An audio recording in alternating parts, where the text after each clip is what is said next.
नमस्कार, मेरा नाम डॉक्टर भूपिंदर चौधरी है। मैं जामिया मिलिया इस्लामिया सेंट्रल यूनिवर्सिटी में department of hospital management and hospital studies में एसोसिएट प्रोफेसर के पद पर कार्यरत हूँ। जैसा कि हम सब जानते हैं कि हमारे माननीय प्रधानमंत्री श्री नरेंद्र मोदी जी ने विकसित भारत एट 2047 का प्रण हम देशवासियों के लिए लिया है। इसलिए हम सब भारतवासियों का ये कर्तव्य है कि हम इस प्रण को पूरा करने में उनका तहे दिल से सहयोग करें, ताकि हम अपने आने वाली पीढ़ी को एक विकसित भारत तोहफे के रूप में दे सकें। आज हमारे साथ हमारी यूनिवर्सिटी के मास्टर्स प्रोग्राम के एक स्टूडेंट हैं। मैं उनसे गुजारिश करूंगा कि वो अपना इंट्रोडक्शन दें। नमस्कार, मेरा नाम सैयद काशान नदीम है और इस समय मैं जामिया मिलिया इस्लामिया से MBA कर रहा हूँ health care and hospital management में।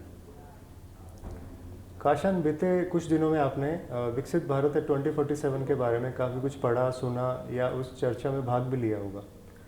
तो देश के युवा होने के नाते मैं आपसे ये जानना चाहता हूँ कि इस गोल के बारे में आपके क्या विचार हैं। सबसे पहले तो मैं कहना चाहूँगा जो ये विकसित भारत का गोल है, ये एक बहुत अच्छा इनिशिएटिव है हमारे श्री प्रधानमंत्री नरेंद्र मोदी जी के हिसाब से, क्योंकि मैं समझता हूँ कि एक जो हेल्थ है, स्वास्थ्य, अगर एक अच्छा स्वास्थ्य है तो ही आपका देश तरक्की कर सकता है।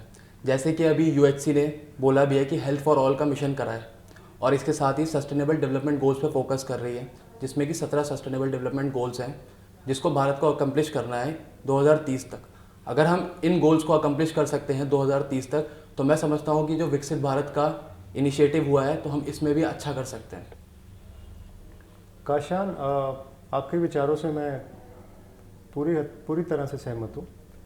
आप मुझे इस चीज़ पे अपने विचार बताइए कि हम सब कलेक्टिवली इस मिशन को पूरा करने के लिए सब भारतवासी कलेक्टिवली किस तरह से सहयोग कर सकते हैं।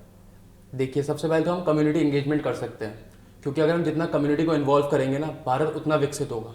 अवेयरनेस प्रोग्राम फैला सकते हैं लोगों के बीच में, और हम फोकस कर सकते हैं प्रिवेंटिव केयर पे बजाय क्यूरेटिव केयर पे, क्योंकि क्यूरेटिव केयर जो कि बहुत महंगी होती है। तो प्रिवेंटिव मेजर्स पे हम फोकस कर सकते हैं और एक अच्छा स्वास्थ्य बिहेवियर ला सकते हैं लोगों के बीच में। तो इससे हम क्या नाम है उसको विकसित भारत को हम अचीव कर पाएंगे।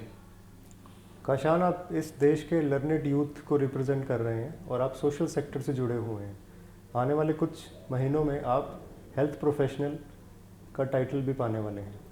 तो मैं आपसे ये जानना चाहता हूँ कि विकसित भारत एट 2047 को अचीव करने के लिए आप अपने इंडिविजुअल लेवल पे as a professional, as a young student and as a citizen of India, आप किस तरह से इंडिविजुअल लेवल पे कंट्रीब्यूट कर सकते हैं। सबसे पहले, जैसे कुछ महीने में मेरा कोर्स ख़त्म होने वाला है, तो मैंने इस कोर्स में जो भी सीखा है, मैं चाहूँगा कि मैं लोगों के बीच जाके एक अच्छा स्वास्थ्य के बारे में लोगों को बताऊँ कि आप एक अच्छा बिहेवियर अडैप्ट करो, क्योंकि एक अच्छा बिहेवियर ही हमें डेवलप करेगा एक अच्छा विकसित भारत के लिए।